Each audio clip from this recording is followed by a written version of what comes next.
안녕하세요. 매일 아침 말씀 묵상에 오신 여러분을 진심으로 환영합니다. 한 주간의 말씀을 정리하는 시간입니다. 이번 한 주간의 제목은 섬기고 구원하며, 예수님이 우리의 종이 되셔서 이 땅에 오셔서 우리를 섬기시고 구원하시는 그 사랑에 대하여 기록해 주고 있습니다. 내가 붙드는 나의 종, 내 마음에 기뻐하는 자, 곧 내가 택한 사람을 보라. 내가 나의 영을 그에게 주었은즉 그가 이방에 정의를 베풀리라. 이사야 42장 1절의 말씀. 우리 예수님은 하나님께서 기뻐하시는 종이 되셔서 성령을 통하여 온 땅에 하나님의 사랑, 하나님의 품성을 나타내시는 분으로 이 땅에 오셨습니다. 학습 목표 깨닫기.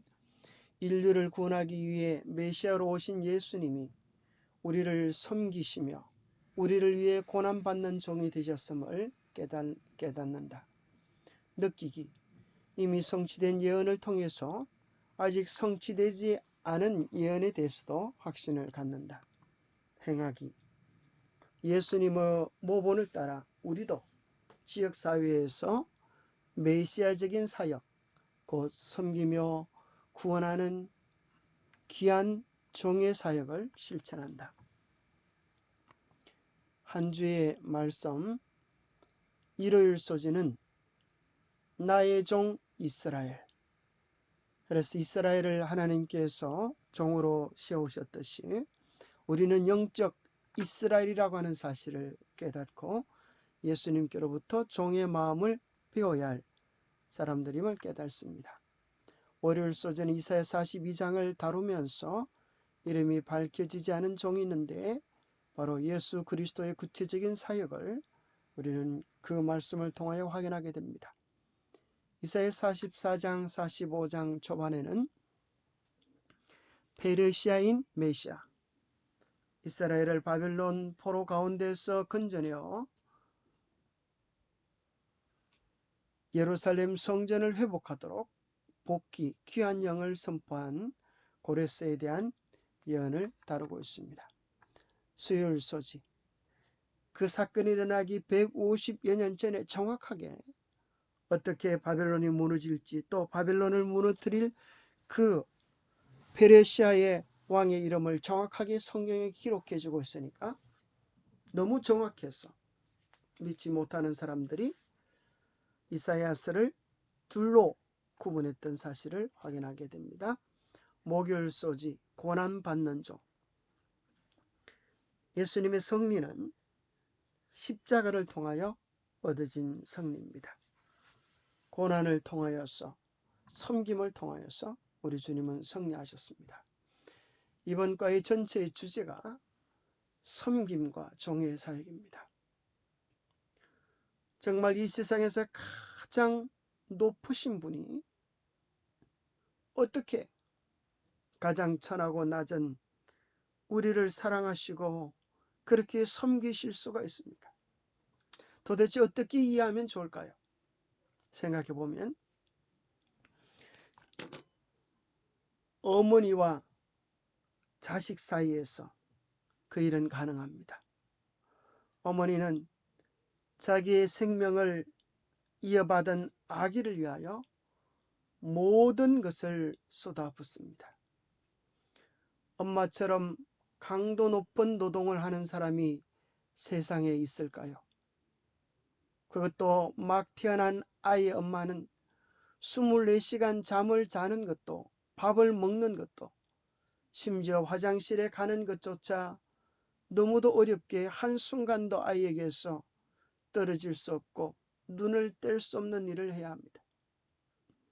아무리 힘든 노동을 해도 밤에는 잠을 편히 잘 수 있는데, 아무리 하찮은 노동을 해도 보수는 있는 법인데, 아무도 알아주지도 감사해하지도 않는 그 수고로움을 혼자서 어머니는 감당해야 합니다. 오히려 사람들은 엄마라면 당연히 그래야 한다는 그 수고로운 짐을 왜 어머니는 자처하는 것일까요? 제가 저희 집 딸이 아이를 낳아서 키우는 모습을 보면서 많은 분들이 할아버지 할머니가 되면 그렇게 손주를 키우는 것이 엄마가 자녀를 키우는 것보다 비교할 수 없는 기쁨이다, 그렇게 이야기를 하더라고요. 저도 그런 줄 알았는데, 제가 아무리 우리 손녀를 사랑해도 그 엄마가 손녀를 사랑하는 것을 따라갈 수 없는 것을 보았습니다. 얼마나 사랑스러워하는 그런 존재인지, 좋아서 어쩔 줄을 모르고 아유 예뻐, 아유 예뻐, 아유 귀여워, 그렇게 아주 좋아하는 모습 속에서 저는 무슨 생각이 들었는가 하면, 이 갓난 아이는 먹고 싸고 울고 웃는 것밖에는 못하는데, 생명을 나누어준 어머니는 그 아이 속에서 자기 자신을 보는 것입니다. 자기의 돌봄이 없으면 금방 꺼져가는 불같은 촛불 같은 그 연약한 아이를 돌보면서 엄마는 이 세상의 어떤 곳에서도 경험하지 못한 큰 기쁨과 사랑과 감동을 느끼는 것을 보면서 하나님께서 우리를 보고도 그렇게 사랑하고 그렇게 여기지 않으실까, 그런 생각을 하게 되었습니다. 이를 쏘지 나의 종 이스라엘. 하나님께서는 이스라엘을 택하셔서 그 하나님의 마음을 알고 그 사랑을 나누어 주기를 원하셨습니다. 하나님의 이스라엘 민족을 여전히 그분의 종으로 단언하시면서 내가 너를 택하고 실어버리지 아니하였다고 말씀하십니다. 그런 다음에 성경에서 가장 장엄한 약속 중에 하나인 두려워하지 말라, 내가 너와 함께함이라, 놀라지 말라, 나는 내 하나님이 됨이라, 내가 너를 굳세게 하리라, 참으로 너를 도와주리라, 참으로 나의 의로운 오른손으로 너를 붙들리라 하시면서 하나님께서 우리를 통하여, 이스라엘을 통하여 하나님의 사랑을 온전히 드러낼 약속을 더해 주시는 것입니다. 이기적이고 죄된 우리가 하나님의 사랑의 통로, 하나님의 사랑의 종이 될 수 있는 까닭은 우리의 의지나 결단 때문이 아니라 우리를 죽도록 사랑하신 그분의 사랑 때문에 가능한 것입니다. 사도 바울도 하나님의 사랑을 알기 전에는 예수를 전하는 자들을 죽이러 동분서주 쫓아다녔지만 예수님의 사랑을 경험하고 나서 그는 이야기하기를 그리스도의 사랑에 묶인 사랑의 포로가 되었다고 고백을 합니다. 우리도 우리를 향한 그분의 사랑을 알면, 그분의 사랑을 깨닫기만 하면 우리도 우리의 자유의 의지를 온전히 주님께 드려서 주님, 우리는 주님의 종입니다, 주님의 사랑의 포로입니다라고 고백할 수밖에 없게 될 것입니다. 에베소서 2장 10절에 보면 우리는 하나님의 작품입니다. 선한 일을 하게 하시려고 하나님께서 그리스도 예수 안에서 우리를 만드셨습니다. 하나님께서 이렇게 미리 준비하신 것은 우리가 선한 일을 하며 살아가게 하려는 것입니다. 하나님께서는 우리를 하나님의 축복의 통로로 삼으셨습니다. 하나님의 축복의 통로를 한마디로 이야기한다면 그것은 종입니다. 월요일 소재 이름이 밝혀지지 않는 하나님의 종이 있는데 바로 그분은 예수 그리스도이십니다. 내가 붙드는 나의 종, 내 마음에 기뻐하는 자, 곧 내가 택한 사람을 보라. 내가 나의 성령을 그에게 주었은즉 그가 이방의 온 땅에 정의를 베풀리라. 그는 외치지 아니하며 목소리를 높이지 아니하며 그 소리를 거리에 들리게 하지 아니하며. 예수님의 사역은 정말 겸비와 성실하심으로 그렇게 하셨습니다. 상한 갈대를 꺾지 아니하며 꺼져가는 등불을 끄지 아니하고 진실로 정의를 실행할 것이며 그는 쉬하지 아니하며 낭망하지 아니하고. 참으로 많은 사람들이 그 사랑을 외면하고 배척함으로 쇠할 위기, 낭망할 경험들 속에도 우리 주님은 끝까지 사랑으로 승리하셔서 우리를 향한 구원을 온전히 이루어 주셨습니다. 그 종의 6가지 특징은 그는 이방 곧 선택된 백성뿐 아니라 온 땅에 공의를 베푸시는 분으로 나타납니다. 그는 조용하면서도 성공적으로 자신의 목표를 이루십니다. 그는 교사이십니다. 그는 하나님과 백성 사이에 새로운 언약을 체결하십니다. 그는 눈먼 자를 고치시고 갇힌 자를 해방시키고 죽은 자를 살리심으로 빛과 소망을 주시는 일을 하십니다. 곧 예수 그리스도는 이 모든 것들을 충만히 이루고 남으신 분이십니다. 그래서 신약 성경은 바로 공의를 베푸신 그 종을 예수 그리스도께 적용하고 있습니다. 침례 요한이 감방에서 예수 그리스도의 사역을 보고 의심이 들어서 그가 정말 메시아인지 아닌지 알아보고 오라고 그의 제자를 시켰습니다. 그의 제자들이 예수님께 나아갔을 때 예수님은 보고 듣고 보는 것을 요한에게 알리라 말씀하시면서 맹인이 보며 못 걷는 사람이 걸으며 나병 환자가 깨끗함을 받으며 못 듣는 자가 들으며 죽은 자가 살아나며 가난한 자에게 복음이 전파된다라고 했습니다. 바로 그 말은 이사야서에서 예언된 그 메시아의 확정이었습니다. 그래서 그 기별을 듣고 침례 요한은 이제 더 이상 흔들리지 않으면서 그의 생애 전부를 하나님께 바칠 수 있게 되어졌습니다. 화열서지의 페르시아인 메시아. 이사야 44장 26절부터에 나와 있는 이 예언은 그 엄청난 난공불락의 바벨론 성이 고레스에 의하여 함락되어질 것과 어떤 방법으로 함락되어질 것이 너무나 구체적으로 기록이 되어 있습니다.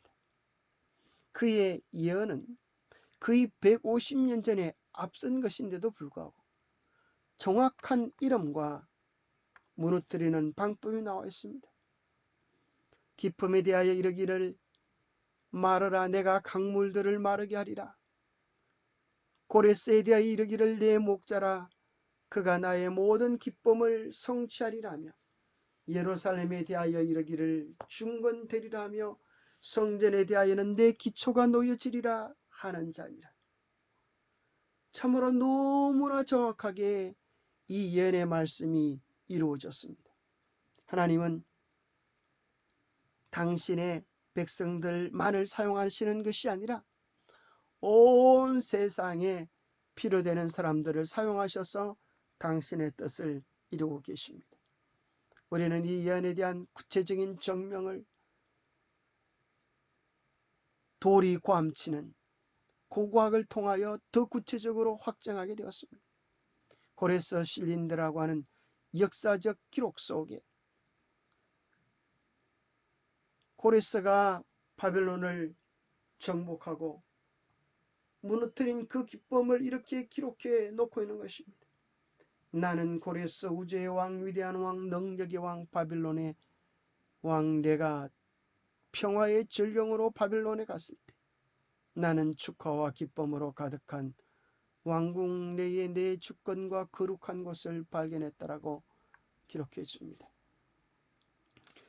그 놀라운 예언 150년 전에 이루어진 예언을 보면서 우리는 정말 하나님의 예언의 신묘막대감 예언의 정확성을 보고 탐복하면서 과연 하나님은 역사의 주권자이시다 하는 사실을 고백할 수밖에 없게 됩니다.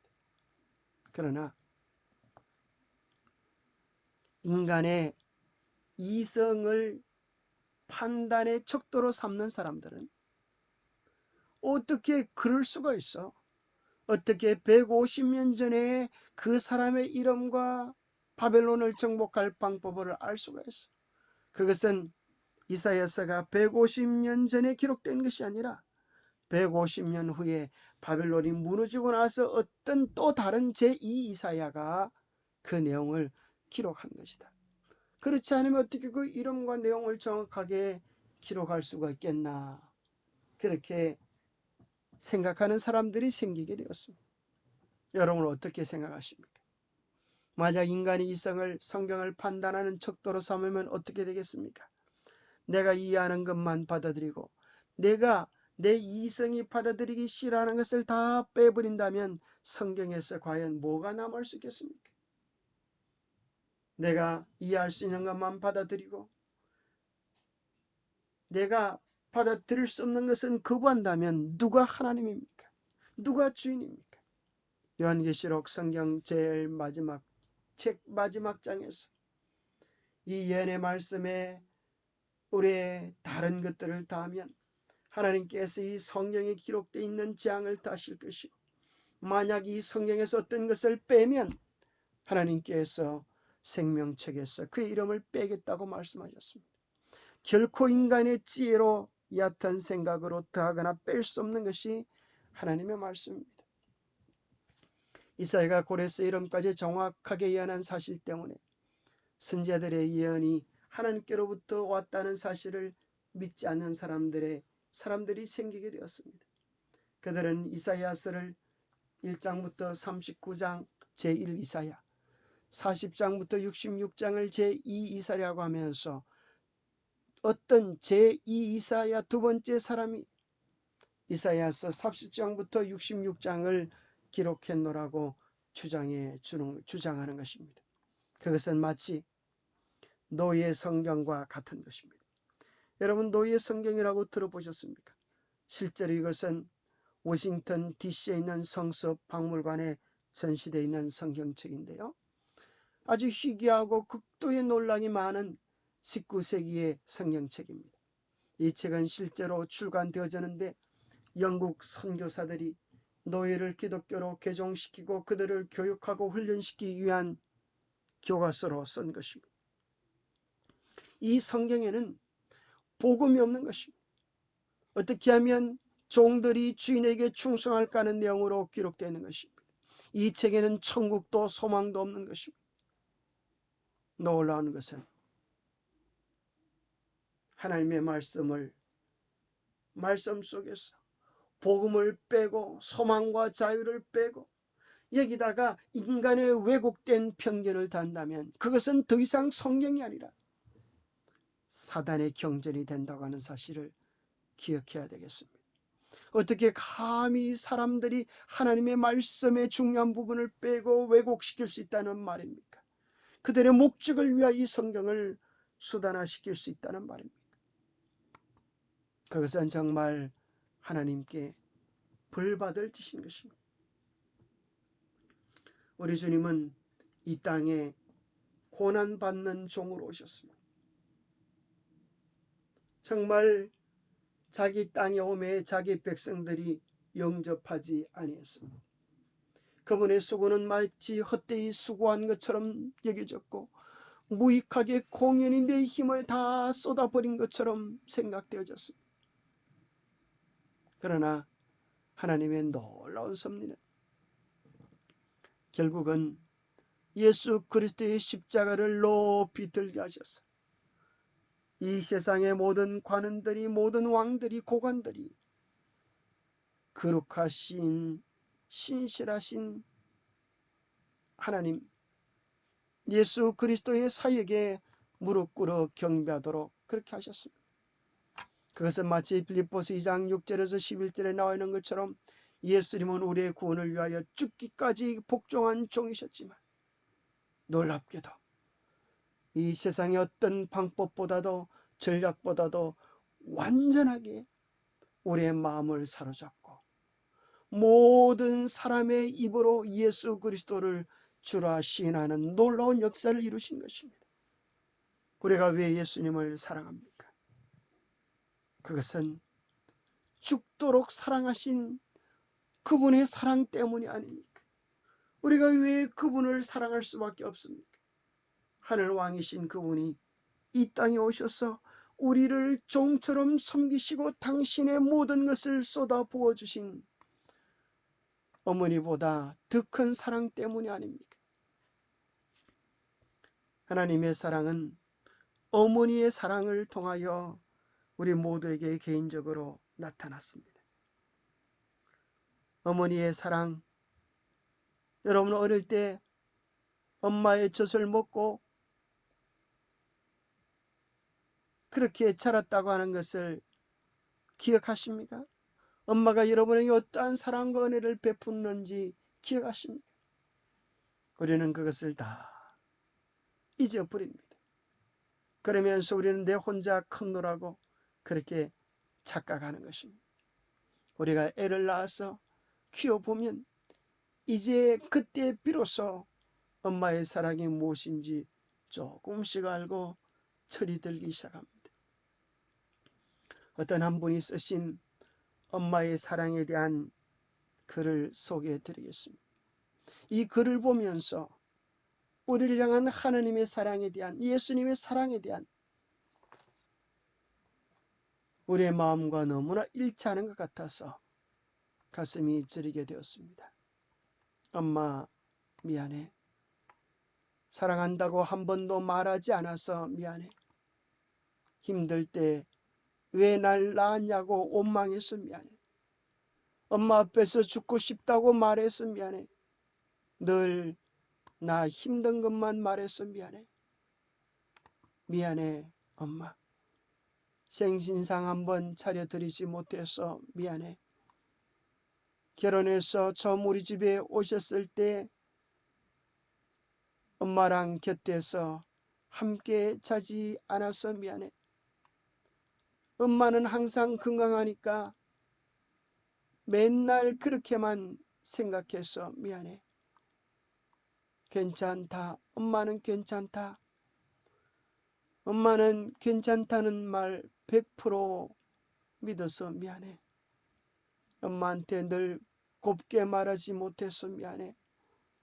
늘 짜증내고 화내고 두들거려서 미안해. 그래도 언제나 잘 받아주신 엄마. 내가 잘났다고 퉁퉁거린 것 미안해.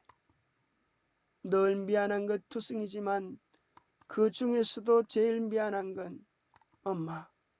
엄마는 나만 사랑하는데 내가 세상에서 가장 사랑하는 건 엄마가 아니어서 미안해. 정말 미안해.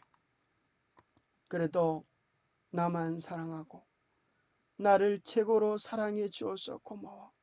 엄마, 나도 엄마를 이제 사랑할게. 여러분, 우리를 향한 예수님의 사랑에 대하여 정말 우리도 이 세상에서 예수님을 최고로 사랑하십니까? 아니면 이 딸의 마음처럼 엄마는 죽도록 우리만을 사랑하지만 우리는 또 다른 것에 마음이 꽂혀서 헛된 것을 향하여 쫓아가고 있지는 않습니까? 우리를 죽도록 사랑하신 엄마의 사랑 같은 그 큰 사랑을 향하여 오늘 우리의 마음을 열고 들을 수 있게 되기를 바랍니다. 하나님 아버지, 우리를 사랑하신 그 이유 때문에 우리를 섬기시고 끝까지 섬기시고 우리를 사랑하시고 끝까지 사랑해 주시는 그 사랑을 인하여 감사합니다. 우리가 주님께 사랑을 드리지 못할 때라도, 우리가 주님께 충성하지 못할 때라도, 우리가 주님께 좋은 것을 드리지 못할 때라도 주님은 변함없이 우리를 사랑해 주심을 인하여 감사합니다. 이제 우리도 그 사랑에 반응하여 주님의 종이 되기를 원합니다. 주님의 사랑의 포로가 되기를 원합니다. 우리의 말도 생각도 행동도 온전히 주님께 사로잡혀 가기 원합니다. 예수님 걸어가신 십자의 길 따라가기 원합니다. 그 무엇 때문이 아니라 주님의 사랑 때문에, 그 사랑이 우리를 당신의 사랑으로 이끌어 주시옵소서. 이제 그 사랑 때문에 자신을 낮추고 희생하신 예수님의 모분을 따라 우리도 섬기고 봉사하는 삶 살기를 원합니다. 때로 우리가 예수님을 서운하게 했던 것처럼, 예수님을 외롭게 했던 것처럼 우리도 서운해지고 외로워질 때가 있을지라도 예수님이 가신 그 길을 끝까지 따라갈 수 있도록 도와주시옵소서. 예수님 마음 헤아리며 예수님 기쁘시게 하는 주님의 자녀들이 되게 복 주시옵기를 우리 주 예수 그리스도 이름 어지하여 간절히 간구하옵나이다. 엄마의 마음 안에서 우리를 향한 예수님의 마음을 꼭 붙잡으시고 그 사랑을 경험하는 귀한 날 되기 바랍니다. 안식일도 잘 예배하셔서 하나님 만나는 귀한 기쁨의 안식일 누리시기 바랍니다. 감사합니다.